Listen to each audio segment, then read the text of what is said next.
Hi everybody, this is Thomas from Wynn Capital with the 2024 third quarter market summary. On the screen is my contact info. Connect anytime if you have questions or comments. Before we get to the rest of the slides, let's take a look at where we are. This is a picture of the S&P 500 over the last 5 years, and we go back to the very steep and short decline that we had when COVID hit the market, the 2-year rally to all-time highs, kind of at the end, towards the end of COVID, a very sharp decline in 2022, and then pretty much from the lows in October of 2022, a 2-year rally to where we are today. It took about 2 years to get to the old highs from 2021, but pretty much all year this year in 2024, we've been making a series of all-time new highs, and we're very close to the all-time new highs right now. So here we are on the categories that we always look at, the three stock asset classes, real estate and bonds.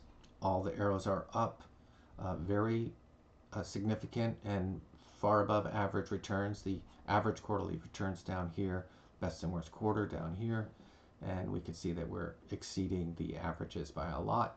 Emerging market was the leading category in the stock category. Most people don't know that emerging markets perform better than all other categories. They have more risk, they have a lot more volatility, but this is an argument for being globally diversified. By owning emerging markets and international, over time you'll receive the excess returns that emerging markets give you. Yes, you suffer volatility, but over time, a globally diversified portfolio does better than US. We're looking at the same type of data just over longer periods. This is a 12-month rolling period, a 5-year rolling period, and 10-year.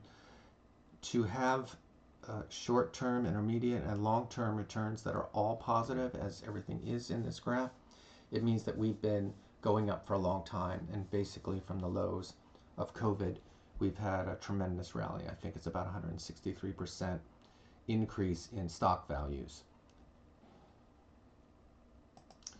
Now we'll take a look, as always, at the third quarter, the price as expressed in the graph, and the news that was coincident with prices. And I've highlighted this was the assassination attempt, and then Biden dropped out.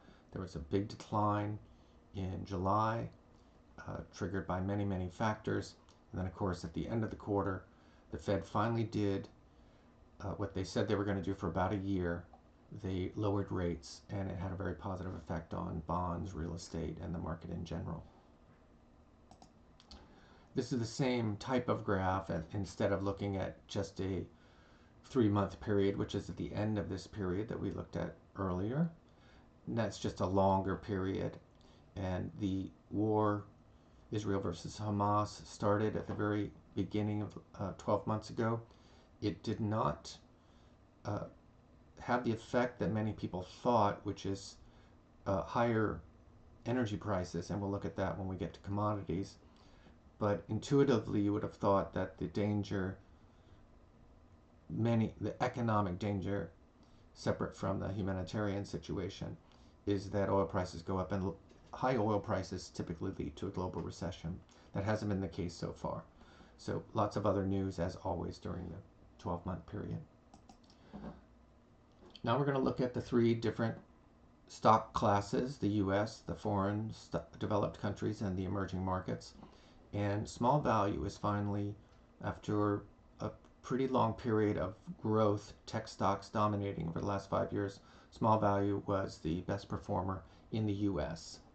If we look at international, also the same thing. Small cap is starting to do better than growth. And then when we get to emerging markets, it was the opposite. Emerging markets was the best performing category this quarter, and everything was up, as in all the other categories, but growth was the leader.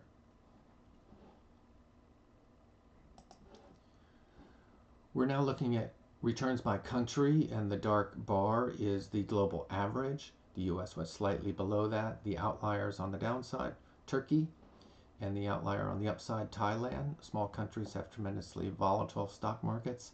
China, which is, I've called out here, was the second best performing, a tremendous rally in their market after many, many years of poor returns.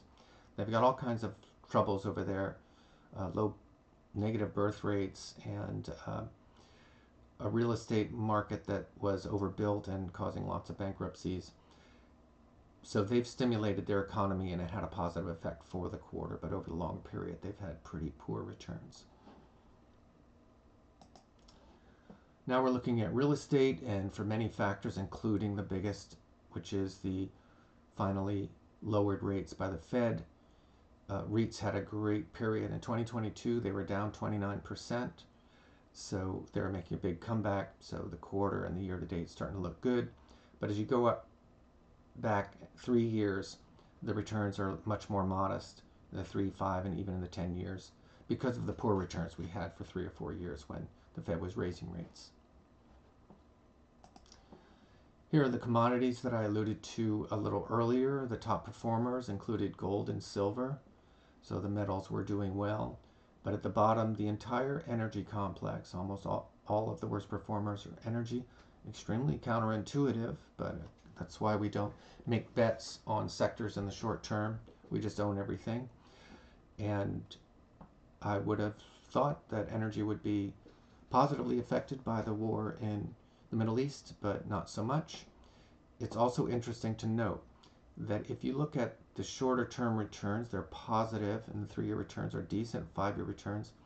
But this basket of commodities has only had 3/100ths on an annualized basis. It has basically not increased in value over a 10-year period.